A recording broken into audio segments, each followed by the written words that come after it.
When Ethan returned home that evening, everything felt slightly off. The living room lights were dimmed, and a faint scent of cologne, one that wasn't his, lingered in the air. He set his briefcase down quietly, listening. From upstairs, he heard a soft laugh, his wife Mia's voice mixing with another man's. His heart froze. For a few seconds, he stood motionless, every breath burning his chest. Then, as reality sank in, something inside him broke, not with anger, but with a calm so cold it frightened him. Ethan walked out of the house without a sound. He drove aimlessly through the quiet streets, his thoughts spinning in chaos. The woman he had trusted for 12 years, the one he built a life with, was betraying him in the very home they shared. Every memory, their wedding, their late-night talks, the promises, suddenly felt hollow. But as he drove, an idea began to form. Revenge would not be loud or violent. It would be quiet, sharp, and unforgettable. The next morning, he acted as though nothing had happened. Mia greeted him nervously, pretending everything was normal, her hair still wet from the shower, her eyes avoiding his. He smiled faintly, kissed her forehead, and told her he'd be late that evening for work. She believed him. Of course she did. He had never given her a reason not to. That day, Ethan visited his lawyer and quietly began preparing divorce papers. But that wasn't all. He also transferred ownership of their house, which was in his name, into his sister's. Mia wouldn't see it coming. He wasn't going to shout or expose her. He was going to let her trap herself in her own lies. By nightfall, Ethan returned home early. He parked his car down the street and walked the last few steps silently. Through the half-open curtains, he could see shadows moving in the living room. His wife and her lover, sitting on the very couch they bought together, laughing softly. His heart twisted, but his expression remained cold. He took out his phone and recorded a few seconds, not for revenge online, but for proof. Then he left again, unseen. The following morning, Mia woke up to find Ethan already gone. On the kitchen counter lay a note in his handwriting. "I know everything. You'll understand soon." Panic set in. She tried calling him, but he didn't answer. She drove to his office, only to find out he had taken the day off. Unease began to grow like a storm inside her. When she returned home, a man in a suit stood at the door with legal documents. "Mrs. Carter?" he asked. "These are for you."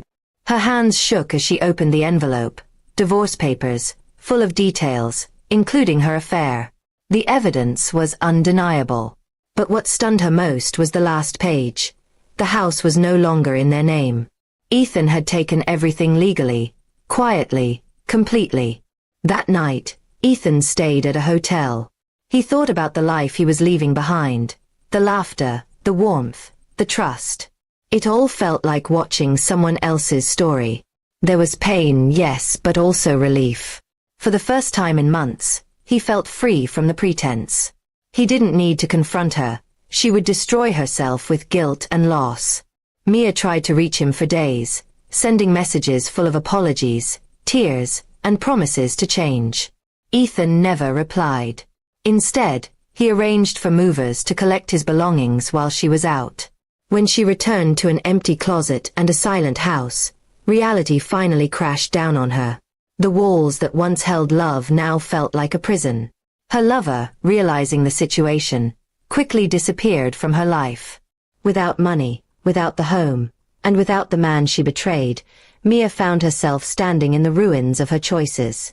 She had thought she was clever, sneaking around behind Ethan's back.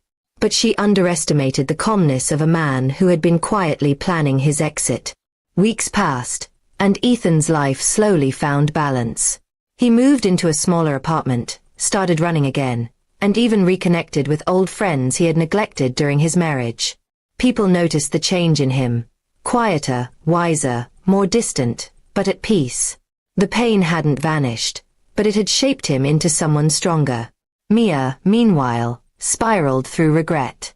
Every corner of her old life reminded her of Ethan, his patience, his laughter, his gentle ways. She realized too late that what she had destroyed wasn't just trust, It was the only person who ever truly cared for her. She wrote letters that she never sent, each one more desperate than the last. Months later, Ethan received one of those letters, delivered accidentally by mail. He opened it out of curiosity. It was full of sorrow, apologies, and memories. But he didn't cry. Instead, he folded it neatly and placed it in a drawer, a reminder of how far he had come. Ethan never sought revenge to humiliate her. His revenge was silent, leaving her to live with what she had done, stripped of the comfort she once took for granted. In the end, the quiet man she betrayed became the storm she could never escape. And as he looked out the window one last time, Ethan smiled faintly, whispering to himself, "Peace is the best revenge."